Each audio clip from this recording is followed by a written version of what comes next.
गलिया में रंगावा लगाई बरे होलिया में माल हम पटाई। गलिया में रंगावा लगाई बरे होलिया में माल हम पटाई। माल हम पटाई रे माल हम पटाई। माल हम पटाई रे माल हम पटाई। चोलिया में रंग डाल दे बरे होलिया में माल हम पटे। चोलिया में रंग डाल दे बरे होलिया में माल हम पटे।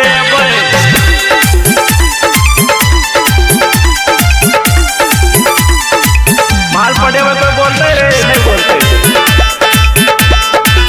पटवे करते। पिचकारी में रंगवा भरी होली खेला जाइबे रे। मालिक अपना रे लगे हम बोलैबे। गदर तो गदर पिचकारी में रंगवा भरी होली खेला जाइबे। मालिक अपना रे लगे हम बोलैबे। देहिया से देहला सरे बरे होलिया में माल हम पटेबे। चोचावा से चोचावा लड़े बरे होलिया में माल हम पटेबे।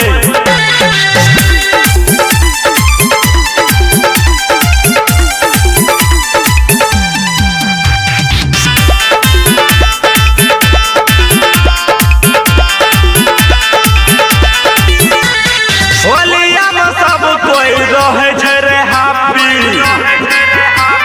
रे। सुन भीड़ के मौका देखी ला लेबै पप्पी।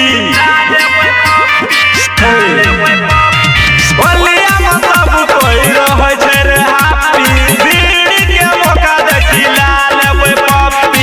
नजरी से नजरी मिले बरे होलिया में माल हम पटेबै। देहिया से देहला सरे बरे होलिया में माल हम पटेबै।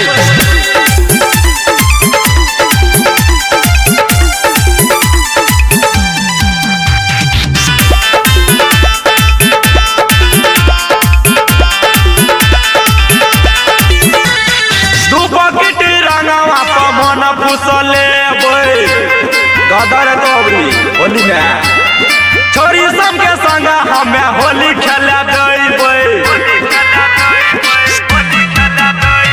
दू पॉकेट रंगवा पर मन फुसले छोरी सब के संग हमें होली खेला देबै। त्वचावा से त्वचावा लड़े बरे होलिया में